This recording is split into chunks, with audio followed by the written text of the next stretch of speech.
خلق خدا کے جو معاملات ہیں، خلق خدا کے ساتھ جو معاملات ہیں ان کو کلیئر کر لو. اب ایک بات بتاؤ، کسی بے زبان کو جان بوجھ کے آپ نے جو ہے وہ تکلیف پہنچائی ہوگی، اس کا بدل کیسے دو گے؟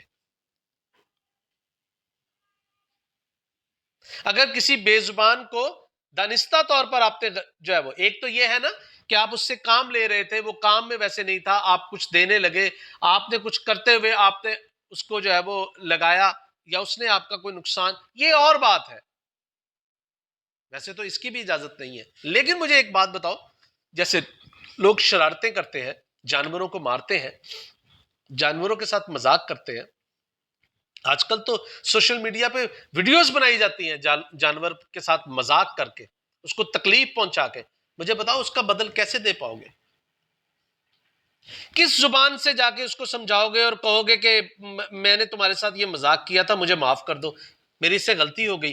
کس زبان میں سمجھاؤ گے؟ یہ صرف بے زبان کا معاملہ ہے. قیامت کے روز وہ کھڑا ہوگا، اس کا بدل دینا پڑے گا. اب آگے چلو، پھر آ گیا حقوق العباد، عباد کے ساتھ، پھر آ گیا انسانوں کے حقوق جو ہے. اب بتائیں کیا کریں گے اس پر؟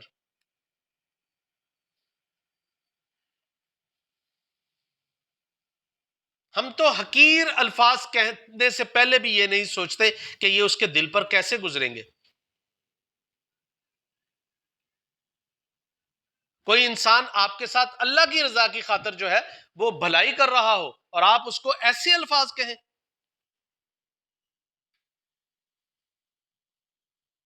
ہم تو رتبے کا بھی خیال نہیں کرتے، ہم تو احترام کا خیال بھی نہیں کرتے. آج کے دور میں ہم والدین تک کو نہیں. ابھی میں والدین کی بتا کے ہٹا ہوں نا کہ رب مثال دے رہا ہے کہ میں رب ہوں نا، تو دیکھ لو والدین کتنے شفیق ہیں تو میں کتنا شفیق ہوں گا.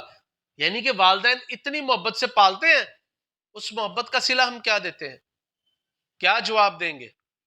پھر آ جائیں معاشرے میں، یہاں تو وہ ظلم بھی ہیں جن ظلم کا انسان کیا جواب دے گا کہ کسی کے ساتھ جسمانی زیادتی، چاہے وہ کسی بدفعلی کی صورت میں ہو یا چاہے کہ وہ مار پیٹ کی صورت میں ہو، کیا جواب دو گے؟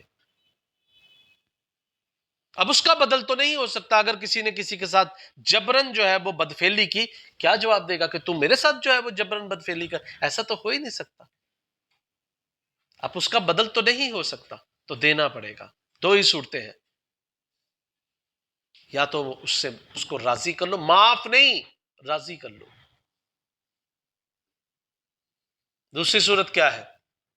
نہیں راضی ہوتا تو اللہ کو اس انداز سے راضی کرو کہ اللہ اس کے دل میں ڈال دے، تب بھی وہ آپ کو معاف کرے گا، تب معاملہ کلیئر ہوگا. ہاں ایسا ہو جاتا ہے، اس کی میں آپ کو وضاحت دے دیتا ہوں.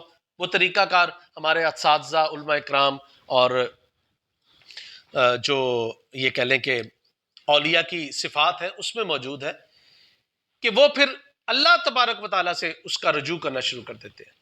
اس حد تک کر دیتے ہیں کہ اللہ اس کے دل میں ڈال دے کہ واقعتاً وہ کسی جگہ پر بھی موجود کسی ایک ٹائم میں یہ بات جو ہے وہ اپنے منہ سے دہرا دیتا ہے کہ اے اللہ، میں نے تیری رضا کی خاطر جو مجھ پر ظلم ہوئے، جو زیادتیاں ہوئی، جو کچھ بھی ہوا، میں نے سب معاف کیا.